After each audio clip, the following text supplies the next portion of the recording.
bimbingan kelompok kali ini saya ucapkan juga pada teman-teman, karena ini merupakan salah satu agenda penting yang saya bawa selaku mahasiswa BKI.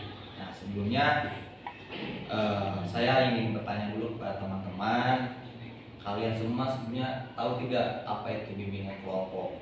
Belum. Oke, sedikit saya jelaskan. Bimbingan kelompok itu merupakan salah satu layanan yang ada di bimbingan konseling, di mana bimbingan kelompok ini salah satu layanan yang dilakukan dengan sistem kelompok. Jadi bukan kan ada yang namanya sistem individual, ada yang kelompok. Nah, dengan memanfaatkan dinamika kelompok. Jadi dinamika kelompok itu nanti kalian kayak berargumentasi, memberikan saran-saran ataupun memberikan pemahaman kalian terhadap nanti akan topik yang akan kita bahas. Nah, sebelum itu, sebelum lebih jauh, saya ingin sebelum acara kita mulai ini, kita baiknya berdoa dimulai. Nah, sebelum berdoa dimulai, siapa yang mau memimpin doa? Ya, boleh saya. Boleh, silakan. Ya, baik, sebelum kita memulai agenda hari ini, alangkah baiknya kita berdoa masing-masing. Berdoa dimulai.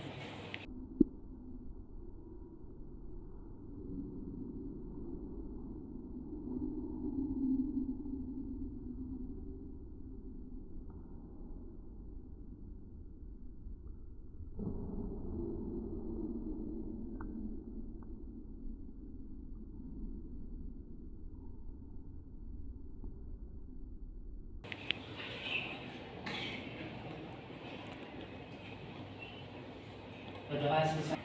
Oke, karena doa sudah kita lakukan, sebelum lebih jauh, alangkah baiknya kita perkenalan. Karena kata kepala tak kenal mata saya. Oke, kita dimulai dari mana dulu nih? Cowok, oke, boleh. Ini langsung aja. Langsung Perkenalan aja. Iya, kenalan sama hobi lah, hobi. Ya, baik. Perkenalkan, nama saya Fauzan Hakim, hobi saya bersepeda. Oke, lanjut. Silakan, perkenalkan, nama saya Rizal Hakim, hobi saya olahraga. Perkenalkan, nama saya Muhammad Abdul Ghafur.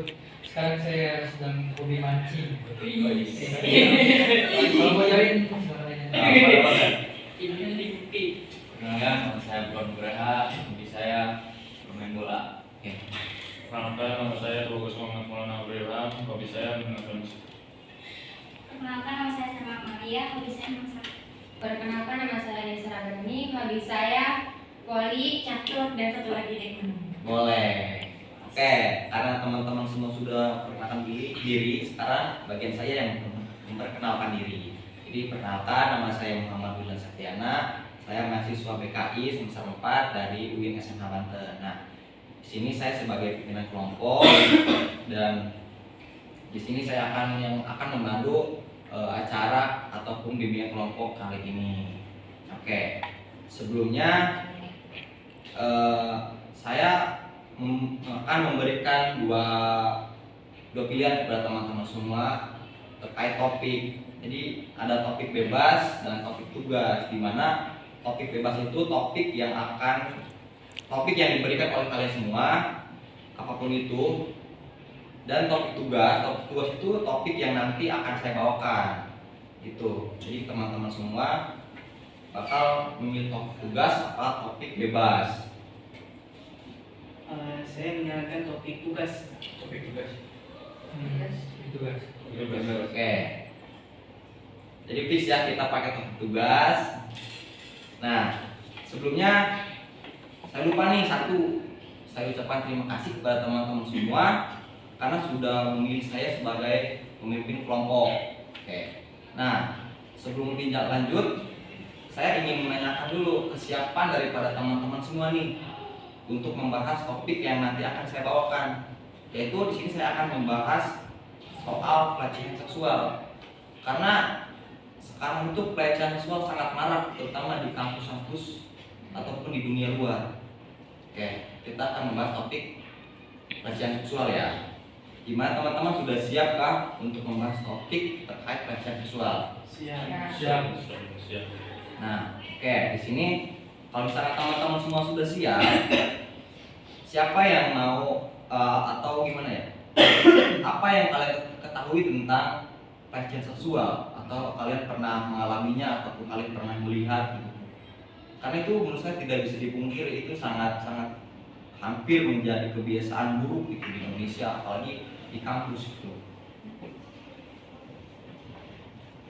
Ayo jangan malu-malu. Pelecehan seksual ya salah satu kalau kita sering mendengar lah ya, seperti pemerkosaan ya termasuk yang sama terhadap wanita gitu, asal jual-jual gitu ya. Iya, Gitu ya. Colek. iya colek-colek gitu ya. Kayak Polri. Juga Nah, Kalau itu nyambung tuh, apalagi ketika cewek jalan, cowok kiu kiu gitu, itu juga termasuk tuh pelecehan seksual. Ceweknya juga kayak, ih apa sih lu gitu. Iya. Nah, tapi pelecehan seksual itu hanya untuk cewek atau juga cowok juga. Dua-duanya, bisa Tapi untuk cewek, bisa untuk terkadang cowok. ya, Iya. banyak juga misalkan kan kadang juga cewek suka tuh sok dan itu kan secara tidak langsung ya masuk, tapi kebanyakan yang sering diutarakan itu perempuan. Kenapa gitu ya? Kalau melihat dari lapangannya memang kenapa lebih cenderung perempuan karena korbannya banyak itu perempuan. Iya. Apalagi saat ini ya korban pelecehan seksual ya benar-benar lebih cenderung ke perempuan karena melihat dari perilaku yang saat ini memang yang paling dirugikan itu perempuan, karena kan pelecehan seksual itu tindakan yang dimana merugikan salah satu pihak.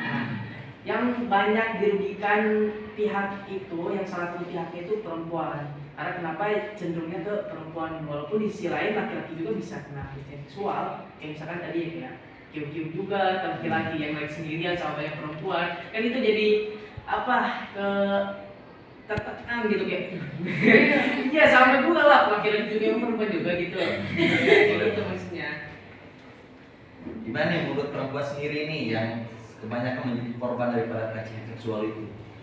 Ya kalau perempuan sih pelecehan seksual tuh kayak bener-bener hal yang fatal gitu, bisa menyebabkan trauma juga. Kan ada tuh kasus di sekolah, dan pernah baca berita sekolah, bukan berita mana ya? Ada aja ya di sekolah tuh cewek pernah dipakai sama cowok itu kena pelecehan. Si ceweknya nggak mau tapi dipaksa sama cowoknya, itu juga termasuk pelecehan seksual karena merugikan satu orang, satu pihak. Soalnya kan perempuan kan udah membekas ya, ada kan bekasnya, tapi laki-laki tidak. Iya. Itu juga udah termasuk wah fatal gitu pelecehan yang udah kayak masuk ke dalam jiwa rasanya.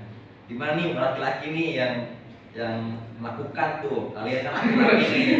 Tuh laki-laki tanggung jawabnya lebih gede tuh laki-laki. Kesalahannya juga lebih gede. Ya kami tidak bisa menyangkal ya, kami pasti kenapa karena memang semisal kita melakukan pelecehan seksual itu walaupun kita pacaran, walaupun yang bakal memiliki kerugiannya itu kan pelecehan seksual kalau dua-duanya Kalau itu mah bukan pelecehan seksual, itu mah kayak kita memasukkan budaya barat ke dalam negeri Iya, kita. itu. Soalnya kan di budaya barat tuh umur yang udah legal tuh umur 18 tahun tuh mereka udah melakukan seksual, karena kalau mereka tidak melakukan mereka akan dianggap sebagai lemah, gak jantan. Iya, itu. Iya. Ya makanya kalau saya setuju pasti yang dirugikan itu pasti wanita karena memang umumnya wanita itu kan harus hamil kalau bisa tiba-tiba Iya, gitu kan. Iya. Tapi kan laki-laki mau tidak dapat apa-apa. Iya. Ya jadi kami tetap setuju dengan hal seperti itu gitu. Gimana nih teman-teman yang lain nih terkait statement Saudara Gopur gimana? Iya, paling kan kalau di masyarakat ya itu yang namanya perempuan ya harus terpandang feminim, harus bisa dilihat juga kayak terjaga lah gitu ya dari semua yang berbau maksiat atau kayak gitu, pelecehan kayak gitu. Ya kan kalau laki-laki sudah biasa di luar, dia juga bisa menjaga dirinya sendiri. Nah, kenapa juga ada yang bilang bahwa perempuan itu lebih baik di dalam rumah karena dia dapat pahala juga kan, dan mungkin dari situ kalau keluar banyak mudaratnya. Mungkin situ. Tapi kenapa ya sekarang nih kan di SG banyak gitu ya, banyak laki-laki khususnya kayak banyak yang profesi kayak dokter gitu yang pas DSG ya kan, dokter terus keluarga juga ada. Itu tuh kenapa gitu bisa melecehkan si perempuan ini gitu? Apa karena laki-lakinya nafsuan atau gimana? Karena mereka ada kesempatan. Kan pas waktu dokter yang pasien tuh kan ya itu kesempatannya luang banget. Soalnya kan malam. Otomatis malam tuh jam kerjanya rata-rata jarang gitu. Bukan jarang sih, ada juga semalam juga, tapi mereka mungkin nggak datang. Udah gitu pengunjungnya juga nggak ada kan ya kalau malam tuh nggak istirahat. Udah gitu posisinya kayaknya sepi gitu, makanya itu dokternya melakukan hal yang begitulah. Dan bukan di rumah sakit juga, di ruang keluarga juga, di keluarga kita juga kan kebanyakan juga ya anak tiri juga ada yang dipakai sama bapak tiri gitu. Ketika orang tuanya nggak ada, begitu tinggal ada anaknya ya mereka lecehin. Banyak juga korbannya dan tersebar di Indonesia gitu di dalam berita-berita. Tapi anehnya tuh udah di penjara nggak ada kapok-kapoknya gitu. Gimana nih tanggapannya buat seorang cowok-cowok udah di penjara tapi nggak kapok tuh? Apakah itu emang namanya nikmat dunia ya? Ya kan sebagai kita tahu ya, yang namanya dosa pasti nikmat lah ya. Cuma nggak gratis. Cuma nggak gratis. Yang namanya dosa pasti nikmat, cuma nggak gratis gitu. Semuanya berbayar, ada tanggung jawabnya juga kan. Kalau misalkan laki-laki melakukan suatu kejahatan yang berupa pelecehan itu pasti ada tanggung jawabnya juga. Yang pasti ganti ruginya juga ke laki-laki pasti sangat besar. Contohnya tadi di penjara. Siapa tahu ya sebelum melakukan yang namanya pelecehan, siapa tahu ceweknya juga padahal mau pasti akhirnya terlihat hamil, terus kita ketemu jawaban. Makanya di situ kan siapa tahu kita juga kan. Makanya di situ tanggung jawab laki-laki juga suatu hukumannya juga bakal sangat besar. Masa depannya juga bisa Hancur. iya hancur di penjara. Jadi bukan hanya satu korban doang yang kayak gitu tuh, bisa dua-duanya juga bakal jadi korban. Emang nggak panjang, cuma bakal jelek juga dari nama. Mungkin itu. Ya, yang saya lihat sih, yang saya tangkap tuh ya, sejauh pendek pemikiran saya tuh pelecehan seksual itu terjadi karena pastinya ada stimulus ya, ada rangsangan yang dimana pemicu awalnya gitu. Nah setelah ada pemicu tentunya nafsu yang gelora, lalu ada kesempatan ya tadi, kesempatan yang memang ketika memang kesempatan itu besar gitu untuk melakukan pelecehan seksual ya tidak untuk kemungkinan tindakan seperti itu terjadi. Dan tentunya pelecehan seksual ini banyak banget pengaruh yang meningkatkan persentase pelecehan seksual di saat ini tuh makin tinggi gitu. Pengaruhnya banyak dan kompleks ya. Salah satunya pasti media sosial, yang dimana media sosial ini pedang bermata dua gitu, yang dimana bisa mengakibatkan kebaikan atau keburukan. Karena kenapa saya mengatakan media sosial? Karena akses menuju hal pemicu pelecehan seksual itu mudah dijangkau, seperti situs-situs yang tidak senonoh itu yang menjadikan laki-laki ya, ini kita dibilang laki-laki ya, ya dimana laki-laki ya melihat seperti itu yang dimana mudah terjangkau dan meningkatkan niat dia gitu, nafsu dia untuk melakukan pelecehan tersebut. Dan ditambah kalau ada kesempatan, yaitu kesempatan apa aja sih ya, tadi misalkan dalam pacaran gitu, ketika berduaan ataupun lainnya gitu, di keluarga atau dokter ya, waktu di malam hari yang dimana orang-orang di situ tidak banyak gitu di malam hari, di jam istirahat. Nah itu kan kesempatan yang dimana ya udah digaskan gitu ya. Kalau memang nafsu dia udah mengeluar, terus kesempatan dia tidak terpenuhi, ya udah dijalankan pelecehan seksual tersebut. Yaitu Nah, kan tadi ini kita saya sebenarnya pengen nanya nih kepada teman-teman semua selaku terutama yang cowok ya. Kan banyak kasus kayak dokter yang ngelecehin pasiennya, bukan pasien, asistennya ya, yang dibius itu tuh. Iya. Itu pasien juga. Dia lagi ngecek kandungan, terus dia itu Kan kayak ini apa ya, bapaknya itu Iya, bapaknya. yang sedang sakit itu Berarti bapaknya di situ. meninggal ya? ada tadi dokter di Garut kalau Oh, nggak ada salah. lagi. Iya ada lagi. Beliau juga cuma dokter polisi aja itu kemarin ada info itu yang melecehkan tukang Jangan warung. jauh-jauh, Bali. Dosen. Dosen juga sebenarnya ada tahu. Iya itulah intinya. Iya, makanya kayak juga yang profesi lah, banyak yang profesi. Kalau polisi apalagi Tidak yang berharap polisi ini. yang seharusnya kita melapor ke polisi aja merupakan harus seperti ini. Iya. Iya tadi benar. Tuh maksudnya tanggapan saya itu sebagai mahasiswa tuh gimana gitu? Melihat negara kita tuh akan gimana ya, seksual itu kayak menjadi hampir mau menjadi normalisasi ataupun Iya. kebiasaan. Iya. Karena mereka seperti mengikuti budaya barat gitu. Padahal kan kita nggak masuk budaya barat.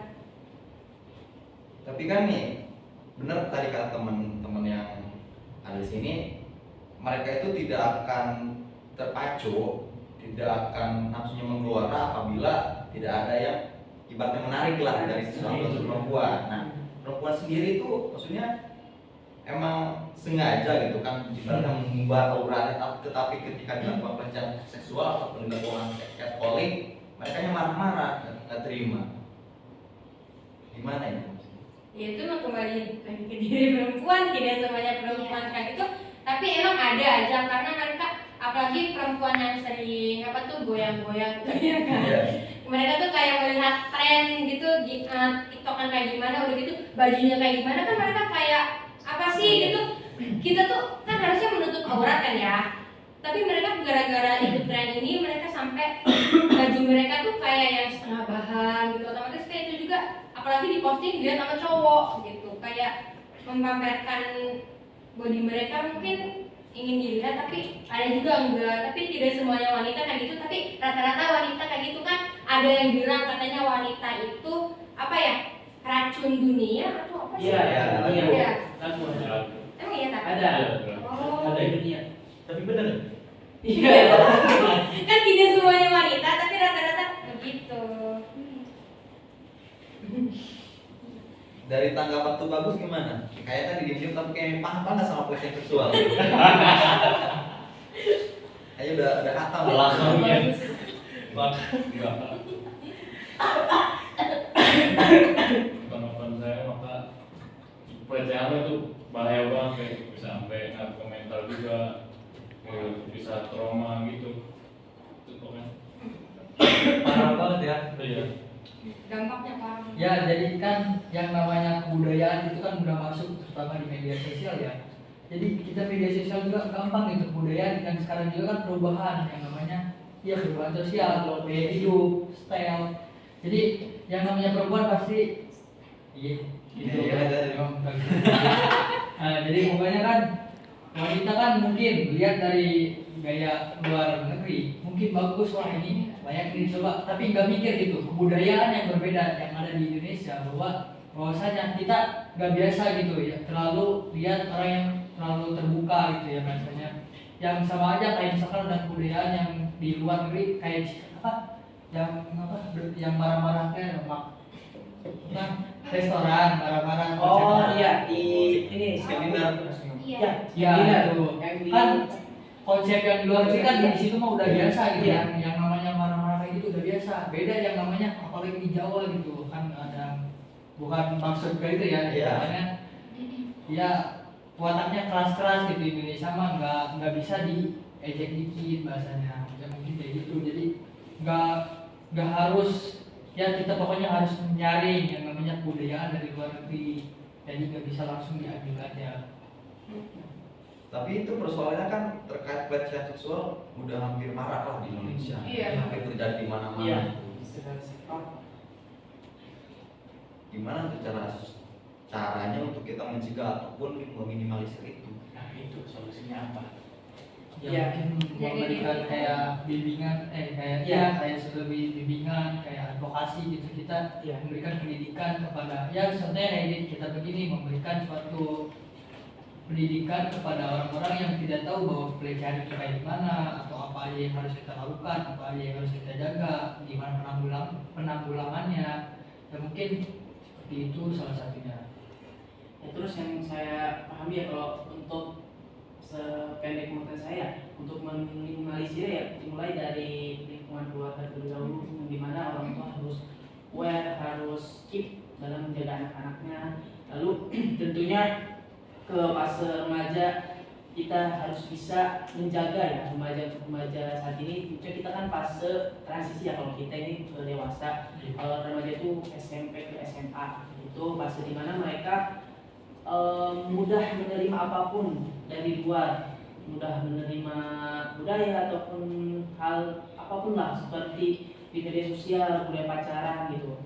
Terus para remaja ini melihat dan itu menjadi suatu kesenangan yang kan mereka mengikutinya, dan kayak segi pakaian lah, terus tren lah, para remaja ini mengikuti. Yang dimana kenapa remaja ini mengikuti ya karena labil, terus mereka juga dalam proses pertumbuhan otak mereka, tubuh mereka dalam masa pubertas itu. Nah, maka itu kalau dari saya ya, saya sendiri dan kita ya tentunya harus bisa mengedukasi remaja-remaja kita, dan kalaupun kita punya adik gitu, edukasi adik-adik kita itu sih dari diri kita terus dan orang sekitar dulu, terus untuk minimalisir paling kecil. Oke, nah tadi kan setelah saya lihat-lihat itu kan kebanyakan kasus pelecehan seksual ini tersebutkan perempuan, sedangkan kan yang hampir menjadi pelaku itu kan rata-rata cowok. Nah, kalian sebagai cowok-cowok nih, kalian sadar gak sih kalau misalnya kalian melakukan pelecehan seksual? Gitu. Apa kalian tidak tahu atau emang sudah tahu tapi emang sengaja melakukan itu karena dengan hasrat untuk dengan tujuan memenuhi hasrat kalian sebagai cowok? Apa gimana itu menurut kalian? Ya, tadi ngomong bahwa pasti pernah kan apa tuh calling berjalan. Ya mungkin secara tidak sadar sih, mungkin pernah ya, secara tidak sadar ya, secara yang kita belum tahu gitu, memang itu pelecehan seksual. Tentunya ketika kita memang tahu saat ini gitu itu bahwa pelecehan seksual ya, kita harus sadar gitu bahwa itu jangan dilakukan lagi. Ya, itu sih untuk kita sebagai laki-laki ya, yang di sini yang sedang dalam membahas pelecehan seksual itu sendiri.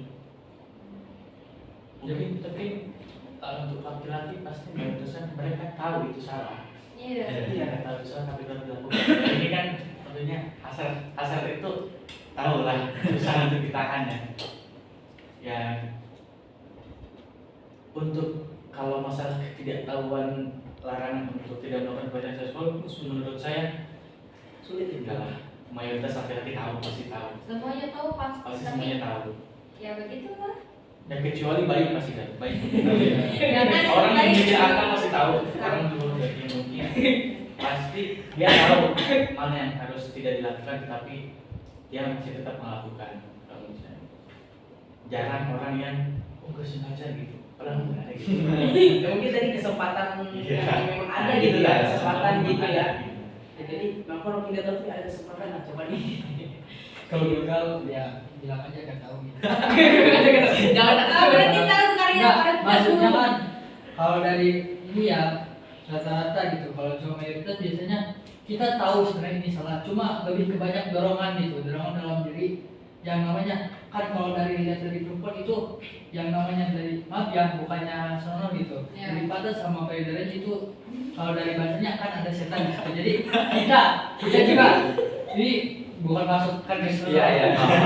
Kasih kita kan bakal langsung tertuju gitu, bukan itu ya, yang mestinya yang lain juga bakal langsung tertuju kan, yang namanya setan pasti bakal ada wah ini nih dia lihat nih katanya yang ini kayaknya terus lihat tapi gede banget jangan iya ini bukan maksud ya, jadi yang kita juga kan sebagai cowok memang gak bisa terlalu menjaga ya, setidaknya kalian juga bantulah gitu menjaga diri kalian. Orang kita juga kan bakal jadi orang dewasa atau bisa jadi orang tua, siapa sih yang mau anaknya bakal di apa-apain. Apalagi kan yang namanya perempuan itu adalah pendidikan pertama atau madrasah pertama bagi anaknya. Ya sebisa mungkin kalian sebagai perempuan bukan hanya menyalahkan laki-laki atau terlalu masalah ini kepada laki-laki, tapi kalian juga menjadi madrasah kepada anak-anak kalian gitu. mungkin. Soalnya kan seperti yang tadi Pak Ujan bilang, bahwasanya kita untuk mencegah ini ya dari lingkungan keluarga dulu. Setahu saya, kalau dari lingkungan pertemanan saya, rata-rata biasanya yang kayak gitu itu dari keluarganya atau dari orang tuanya dulu. Gak mungkin kan kalau orang tua padahal dilarang nih anaknya yang perempuan gak boleh pakai baju yang minim-minim kayak gitu. Tapi kalau orang tuanya udah bodo amat lah ya, harusnya ngebiarin aja. Iya. Itu pasti anaknya juga bakalan lebih rawan dibanding yang udah dijaga sama orang tua.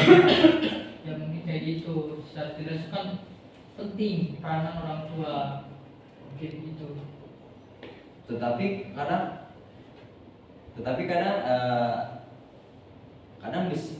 saya punya studi kasus di mana keluarga itu ada nih, misalkan perempuan, dia tuh jarang buat misalkan pakai pakaian yang tidak sopan, tapi dia tuh makin sengaja gitu, makin melanggar, makin melawan gitu. Karena kan tidak bisa dipungkiri kan anak-anak Gen Z terutama gitu kan, biasanya semakin dilarang dia semakin memberontak gitu. Itu gimana tuh tanggapannya? Kalau dari saya, maksudnya kalau mendidik anak itu lebih baik jangan berikan larangan, tapi berikan contoh gitu ya. Berikan contohnya. Kalau suatu lingkungan udah tahu nih, kan yang namanya kita anak kecil, kita bakal melihat apa yang kita dibanding mendengarkan, kita lebih menilai apa yang kita lihat gitu. Jadi wah kayaknya orang tua gua aja kayak gini nih bagus, apalagi gua ikutin aja kali biar kayak dia. Pasti bakal mikir kayak gitu dibanding kalau dilarang pasti bakal melawan. Soalnya kan ya yang namanya kita labil kan pengen ngikutin apa kata orang, kan yang dilihat si anak juga kan lebih bagus, makanya dia lebih mendengarkan apa kata hati dia yang melihatnya bahwa ini lebih bagus dengan apa kata orang tua. Begitu. Oke, karena bimbingan kelompok kita sudah sampai di penghujung, saya ingin mengambil kesimpulan terkait topik pembahasan pelecehan seksual ini. Ternyata pelecehan seksual itu bisa dilakukan di mana saja, kapan saja, dan untuk siapa saja. Tidak hanya bisa dilakukan oleh laki-laki, tetapi perempuan juga bisa melakukan pelecehan seksual.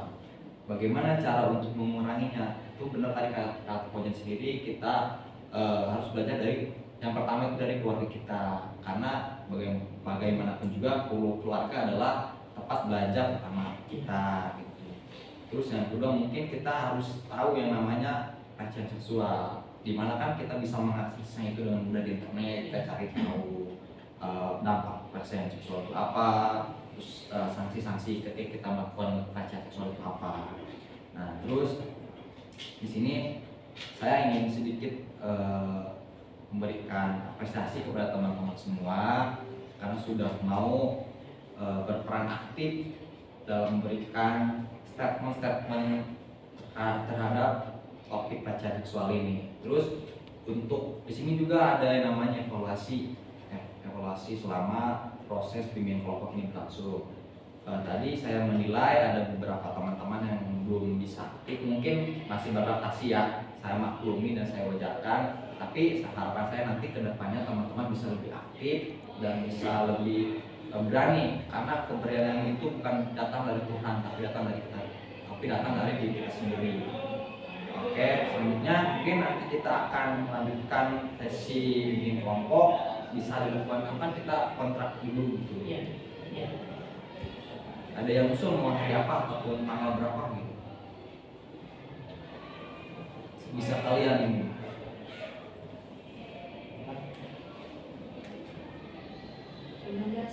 19 Mei ya. Iya. Sepakat gimana semua? Iya, sepakat Oke. ya. Nanti selanjutnya proses bimbingan kelompok selanjutnya akan kita lakukan di tanggal 19 Mei. Sebelum kita tutup, kita ucapkan alhamdulillah dulu. Kurang lebihnya saya mohon maaf. Wabillahi taufiq. Assalamualaikum warahmatullahi wabarakatuh.